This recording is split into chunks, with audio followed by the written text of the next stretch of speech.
کہ ہم لوگ دعاؤں سے بہت زیادہ غافل ہیں. اللہ تعالیٰ نے قرآن مجید میں دعا کے بارے میں فرمایا ادعوا ربکم تضرعا وخفیا، اپنے رب کو پکارو عاجزی کے ساتھ اور چپکے سے.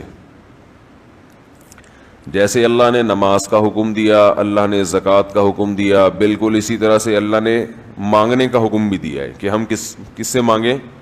اللہ سے. اللہ سے مانگیں اور مانگیں، یعنی اللہ کے علاوہ کسی اور سے نہیں مانگیں، اور اللہ سے بھی باقاعدہ مانگیں، مانگنے کا عمل جاری رکھیں. آج جہاں باقی عبادتوں میں سستی ہو رہی ہے، دعاؤں میں بھی لوگ پیچھے چلے جا رہے ہیں. مانگتے ہی نہیں ہیں، اور مانگتے ہیں تو پتہ نہیں کس اسٹائل سے مانگتے ہیں، توجہ نہیں ہوتی. اجتماعی دعاؤں پر زیادہ زور ہے، انفرادی پر زور نہیں ہے. کہیں مجمع دعا مانگ رہا ہوتا تو ہاتھ اٹھا کے آمین آمین شروع کر دیں گے، بس ٹھیک ہے، وہ بھی جائز ہے. لیکن دعا میں جو اصل ہے وہ انفرادی ہے. دیکھیں، جب آپ کسی سے اپنی حاجت پوری کرنے کے لیے کچھ مانگنے کے لیے جاتے ہیں تو اکثر آپ کی کوشش ہوتی ہے کہ اس سے اکیلے میں ملوں. اکثر کوشش کیا ہوتی ہے؟ سب کے سامنے نہیں، بلکہ آپ اس کو لیں گے بھائی تھوڑی دیر کے لیے ذرا مفتی صاحب آپ سے کام ہے. ایسا ہی ہوتا ہے نا، ذرا چھاؤں میں آ جائیں تھوڑی دیر کے لیے. لوگ کہتے ہیں نا، مفتی صاحب کہہ رہے ہیں بھائی یہیں پوچھ لو، کہہ رہے نہیں حضرت سائڈ پہ آ جائیں. تو سائڈ پہ جانے کے بعد پھر آپ کہتے ہیں یہ مسئلہ ہے، فلانا مسئلہ ہے، ڈمکانا مسئلہ ہے. تو سائڈ پہ لے جانے سے بعض دفعہ یہ بھی ہوتا ہے کہ سب کے سامنے آدمی اپنی بات نہیں لانا چاہ رہا ہوتا، اور بعض دفعہ یہ بھی ہوتا ہے کہ میں اپنی بات توجہ کے ساتھ سنا سکوں. تو دعا میں انسان، اللہ تو سب کی بات سنتا ہے، مجمع میں بھی اور تنہائی میں بھی، لیکن آپ دعا مانگنے میں جو آپ کی طبیعت لگے گی، توجہ سے مانگو گے، وہ تنہائی میں زیادہ شوق سے، زیادہ رغبت سے مانگ سکتے ہو. اجتماع میں ایسی رغبت اور ایسی شوق سے انسان دعا نہیں مانگ سکتا. تو انفرادی دعائیں ہی ختم ہوتی جا رہی ہیں. قرآن مجید میں اللہ تعالیٰ نے رمضان کی جو آیتیں ہیں ان آیتوں کے بعد ذکر کیا وَإِذَا سَأَلَكَ عِبَادِي عَنِّي فَإِنِّي قَرِيب، اے نبی ان سے کہہ دیجئے کہ جب یہ مجھ سے میرے بارے میں پوچھیں تو آپ ان کو بتا دیں کہ میں بہت قریب ہوں تمہارے. اجیب دعوت الداعی اذا دعان، جب کوئی پکارنے والا، دعا مانگنے والا مجھ سے دعا مانگے گا تو میں اس کی پکار کا جواب بولے بھائی، اس پکار کا جواب دوں گا. پکار کا جواب دینے کا مطلب کیا ہوتا ہے؟ قبول کروں گا اس کی دعا. جواب کا یہ مطلب نہیں کہ اچھا میں نے سن لیا چلو. ایک جواب تو یہ بھی ہوتا ہے نا، اچھا اب چپ ہو جا. ہم کسی کو پکار رہے ہوں، اگلا کہتے ہیں اچھا بھائی ٹھیک ہے پتہ چل گیا، اب چپ کر کے بیٹھ جاؤ آرام سے. تو اللہ تعالیٰ جب جواب دیتے ہیں تو کیا مطلب ہوتا ہے کہ اللہ تعالیٰ وہ دعا قبول کر رہے ہیں. ہم دعا کثرت سے مانگتے کیوں نہیں ہیں؟ اس کی وجہ یہ ہے کہ ہمارے ذہن میں ایک چیز شیطان نے بٹھا دی ہے کہ مانگو تب بھی ویسے کے ویسے ہی ہیں، نہیں مانگو تب بھی ویسے کے ویسے. وہ فلاں آدمی تو نہیں مانگتا، وہ تو پھر بھی اس کی تنخواہ اچھی مل رہی ہے، اور میں تو کئی سالوں سے دعائیں مانگ رہا ہوں، اے اللہ میری تنخواہ ڈبل نہیں کر سکتا تو کم از کم 50% ہی بڑھا دے. تو میں تو وہی کا وہی ہوں، میری تنخواہ میں تو کوئی اضافہ ہو نہیں رہا. تو ہم تو دیکھتے ہیں کہ ادھر دعا مانگو کچھ بھی نہیں ہو، سوائے ثواب کے کچھ بھی نہیں ملتا. یہ وہ چیز ہے جو انسان کو دعاؤں سے روکتی ہے. حالانکہ ہم پیغمبروں کی زندگی دیکھتے ہیں تو بات بات پر دعائیں مانگتے تھے، بہت کثرت سے، بہت زیادہ. نوح علیہ السلام، اچھا اللہ نے ان کی دعاؤں کو قرآن میں ذکر بھی کیا ہے. مناجات مقبولہ ایک دعاؤں کی کتاب ہے. حضرت مولانا اشرف علی تھانوی رحمہ اللہ تعالیٰ نے قرآن اور حدیث کی دعاؤں کو ایک چھوٹی سی کتاب میں جمع کر کے ایک ہفتے پہ ڈیوائڈ کر دیا ہے اس کو, کہ آپ روزانہ ان میں سے ایک حصہ پڑھیں گے تو پورا ہفتے میں وہ تقریباً تمام دعائیں کور ہو جائیں گی جو قرآن و سنت میں بیان کی گئی ہیں. وہ کتاب ضرور خریدیں, رکھیں اپنے پاس, مناجات مقبولہ کے نام سے. تو ہم دعا کیوں نہیں مانگتے؟ مسئلہ ہمارے ساتھ یہ ہے کہ ہم کہتے ہیں کہ جو مانگتا ہے وہ بھی وہینچ کا وہینچ, اور جو نہیں مانگتا ہے وہ بھی کوئی سرخاب کے پر تو لگ نہیں جاتے کوئی مانگ رہا ہو تو. یہ وہ مسئلہ ہے جس کی وجہ سے لوگ دعائیں مانگنے میں بخل سے کام لیتے ہیں, جبکہ پیغمبر کثرت سے دعائیں مانگا کرتے تھے, بہت زیادہ. جو پچھلی آسمانی کتابیں ہیں ان میں لکھا ہوا ہے کہ یعقوب علیہ الصلاۃ والسلام اتنی کثرت سے دعائیں مانگا کرتے تھے کہ سجدے میں جا کے کہ ان کے یہ جو گھٹنے ہیں اور سر میں سخت نشان بن چکے تھے, وہ جگہ زمین پہ لگ کے سخت ہو جاتی ہے نا, تو اتنی کثرت سے دعائیں. ہم نے جن بزرگوں کے ساتھ ٹوٹا پھوٹا وقت گزارا ان کو دیکھا کہ وہ دعا بہت لمبی لمبی دعائیں مانگا کرتے تھے, بہت لمبی. ہمارے شیخ کے سامنے جب کوئی آیا کرتا تھا دعا کے لیے کہتا تو ہاتھ اٹھائے بغیر ویسے ہی اس کو ایک دعا کا جملہ کہہ دیا کرتے تھے. تو کسی نے کہا کہ آپ ہاتھ اٹھا کے اس کے لیے دعا کیوں نہیں مانگتے؟ تو فرماتے تھے کہ جب میں ایک دفعہ ہاتھ اٹھا لیتا ہوں تو پھر اتنی آرام سے نیچے گراتا نہیں, کیونکہ پھر اللہ کے دربار میں اب ہاتھ اٹھا لیے تو پھر تو ایسا ان کا دل لگتا تھا, مانگتے چلے جاتے تھے. تو بات یہ ہے کہ جب یہ یقین پیدا ہو جائے کہ جس خالق نے ہمیں پیدا کیا ہے اور جس نے ہمیں مانگنے کا حکم دیا ہے اس کے سامنے جب ہاتھ اٹھا کے گڑ گڑائیں گے تو وہ تھوڑا نہیں دے, وہ دعا لازمی قبول کرے گا, اور وہ لازمی ہماری مانگی ہوئی چیزیں ہمیں عطا کرے گا. یہ جذبہ اور یہ نیت جب انسان میں پیدا ہو جائے تو پھر اس کا دعاؤں میں دل لگتا ہے. کیسے نہیں لگے گا؟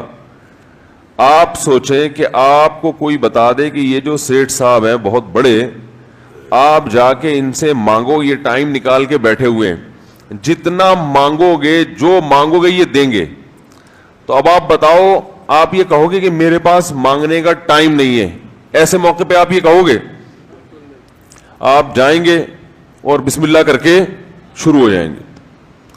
آپ بولیں گے سر یہ مجھے 10 فائلیں چاہیے بحریہ ٹاؤن کی. آپ سوچو کہ 10 نہیں ملی تو 9 تو مل جائیں گی. سر مجھے یہ بھی چاہیے, مجھے یہ بھی چاہیے, مجھے یہ بھی چاہیے, اور آپ کو یقین ہو کہ یہ دے رہا ہے,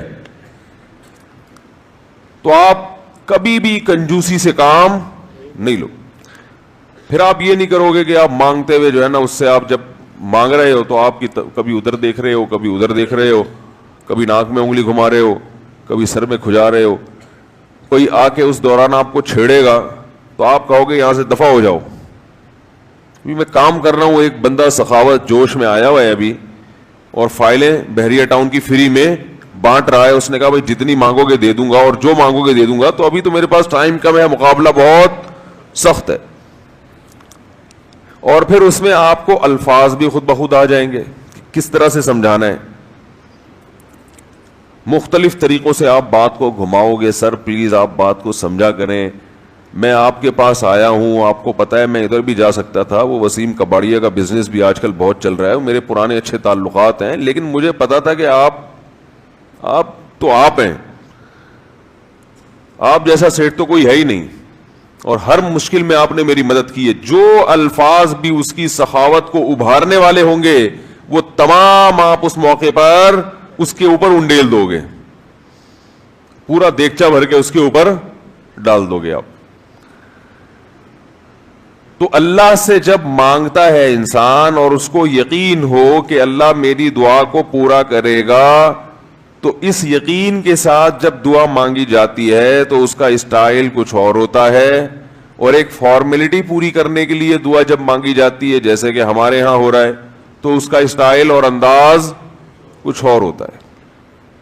ہمارے ہاں دعا پڑھی جاتی ہے, مانگی نہیں جاتی.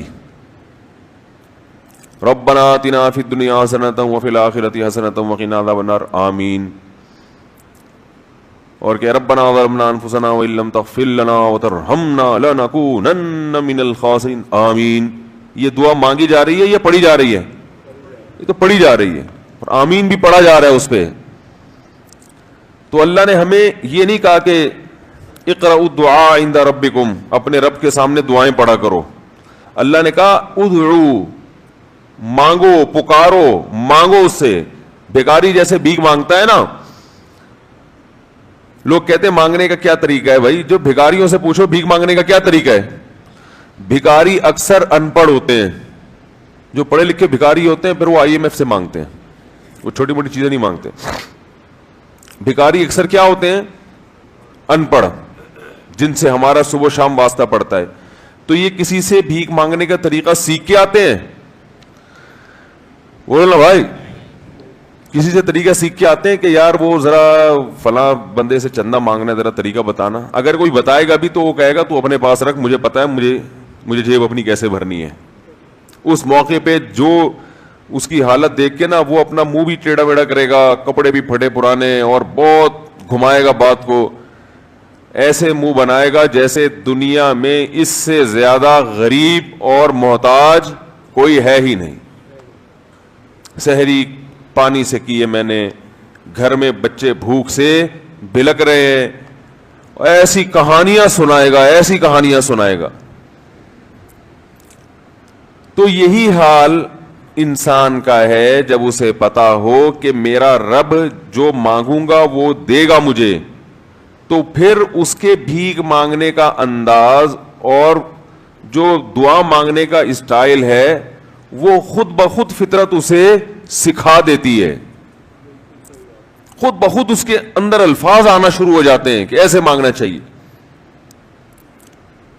لیکن پرابلم یہ ہے, مسئلہ یہ ہے کہ دل میں یہ بات بیٹھ چکی ہے کہ قبول نہیں ہو رہی.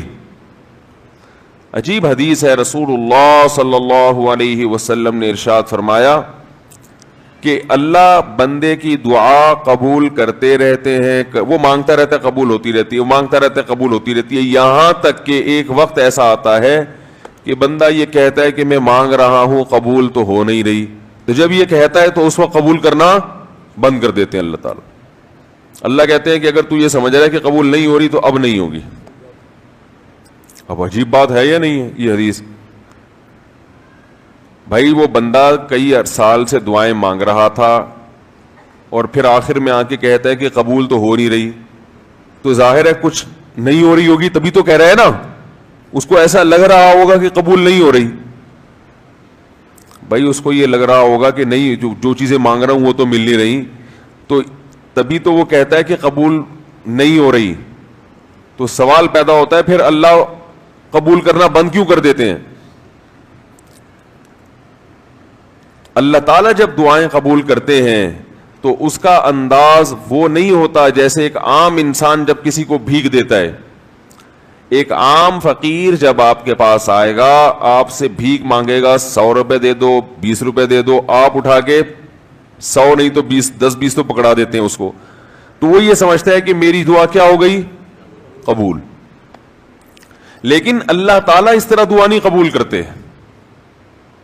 اگر اللہ اس طرح سے دعائیں قبول کرنا شروع کر دیں تو پھر یہ معاملہ غیب کا نہیں رہے گا.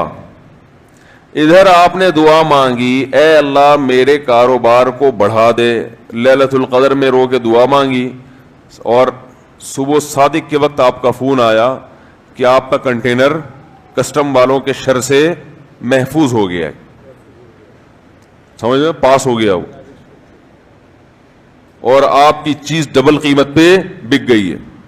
پھر آپ نے دعا مانگی, اے اللہ تیری رحمت اس وقت جوش میں آئی ہوئی ہے, تو ایسا کر میرا بچہ بھی پاس ہو جائے, اس کے نمبر اچھے آ جائیں. ادھر فون آیا کہ آپ کا بچہ پہلی پوزیشن سے کامیاب ہو گیا.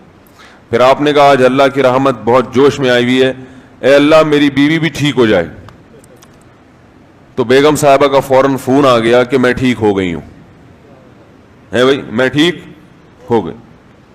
اے اللہ, ساس صاحبہ بہت دنوں سے آگے بیٹھی ہوئی ہیں, جانے کا نام نہیں لے رہی, فون آ گیا کہ میں چلی گئی ہوں. اس طرح سے اگر دعائیں قبول ہونا شروع ہو جائیں تو میرے بھائی پھر یہ سارے کافر, یہ سارے لبرل لوگ جو اللہ کو مانتے ہی نہیں ہیں, یہ دنیا کا ہر کام چھوڑ کے مصلی بچھا لیں گے اور دعاؤں کو فوکس کرنا شروع کر دیں گے. دعا قبول ہوتی ہے مگر اس شخص کی جو اللہ پر غیب پر ایمان رکھتا ہے, جسے دعا قبول ہوتی ہوئی نظر نہیں آتی مگر وہ یقین کرتا ہے کہ دعا قبول ہو رہی ہے. صرف اس شخص کی دعا قبول ہوتی ہے, اس کے علاوہ کسی کی قبول نہیں ہوتی. بہت مشکل ہے بھائی سمجھانا. دعا سب کی قبول ہوتی ہے کا مطلب پتہ ہے, سب کی مطلب ان سب کی کہ جو یہ یقین رکھتے ہیں کہ قبول ہوتی بھی نظر نہیں آ رہی پھر بھی قبول ہو رہی ہے, ان لوگوں کی قبول ہوتی ہے دعا. حدیث سے پتہ چلتا ہے. اور اصل میں دعا مانگتے ہی یہی لوگ ہیں. اب آپ کہیں گے بھائی نظر تو آ نہیں رہی, جب میں جو چیز مانگ رہا ہوں وہ مل نہیں رہی, تو کیا ایسے قبول کا کرنا کیا ہے بھائی؟ یہ تو صرف مشورے مل رہے ہیں ہمیں کہ پھر بھی مانگتے رہو. تو ہم نے, وہ ایک فقیر تھا نا, ایک سیٹھ صاحب کے پاس آیا, کہنے لگا کہ بھائی ذرا کچھ پیسے مل جائیں گے, گھر میں ضرورت ہے. تو اس نے کہا اتنے ہٹے کٹے ہو کے بھیک مانگتے ہو, شرم نہیں آتی؟ تو اس نے کہا فی الحال میں نے آپ سے بھیک مانگی ہے, مشورہ نہیں مانگا. جب مشورہ مانگوں تو اس وقت مشورہ دے دینا کہ بھیک مانگنا میرے لیے مناسب ہے یا نہیں ہے بھائی. ابھی میں آپ سے پیسے مانگ رہا ہوں, مشورے کے لیے پھر کوئی اور ٹائم انشاءاللہ رکھ لیں گے, اس میں آپ سے مشورہ لوں گا کہ میرے جیسے آدمی کو بھیک مانگنا مناسب ہے یا نہیں. تو آپ کے ذہن میں بھی یہ خیال آ رہا ہوگا کہ ہم اللہ سے دعا مانگتے ہیں اور اللہ کی طرف سے جو چیز جو ہم مانگ رہے ہیں وہ تو مل نہیں رہی, بلکہ اللہ کی طرف سے مشورے مل رہے ہیں کہ مانگتے رہو قبول ہو رہی ہے, تو ہوتی بھی تو نظر نہیں آ رہی. کیا خیال ہے بھائی؟ ہوتی قبول ہوتی بھی نظر تو نہیں آ رہی. تو یاد رکھیں دعا تو لازمی قبول ہوتی ہے. اگر آپ کو قبول ہوتی بھی نظر نہیں, دعا قبول ہونے کے انداز مختلف ہیں. اللہ تعالیٰ کے جس طرح سے قبول کرتے ہیں نا, وہ عام لوگوں کی طرح نہیں آپ کو چیزیں پکڑا دیتے. یہ تو غیب سے معاملہ ختم ہو جائے گا. اللہ کی حکمت کا تقاضا یہ ہے کہ اس طرح سے قبول کروں کہ قبول ہو مگر اس کو پتا نہ چلے,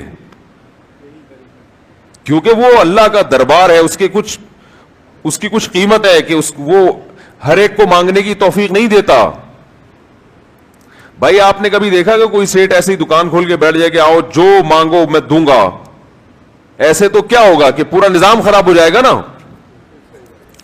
پھر آپ 10 فائلیں تھوڑی مانگیں گے, پھر تو آپ کہیں گے پورا بحریہ ٹاؤن میرے حوالے کر دو, پھر تو آپ یہ کریں گے نا. یہ تو میں نے ایک مثال دی تھی. عملاً ایسا نہیں ہوتا. عملاً وہی آ کے بیٹھے گا اور وہی آپ کو پیشکش کرے گا کہ اس کے کچھ اصول اور ضابطے ہوں گے, ان قواعد پہ آپ پورے اترتے ہوگے تو آپ کو وہ گھسنے دے گا. اللہ کے بھی کچھ اصول اور ضابطے ہیں, ساری دعائیں قبول کرے گا, جو مانگو گے صرف اتنا نہیں بلکہ بڑھا کے دے گا. لیکن اصول یہ ہے کہ اللہ کہتے ہیں کہ جب میں دوں گا تو نظر نہیں آئے گا, مگر یقین رکھنا ہے کہ کیا کر رہا ہوں, میں دے رہا ہوں.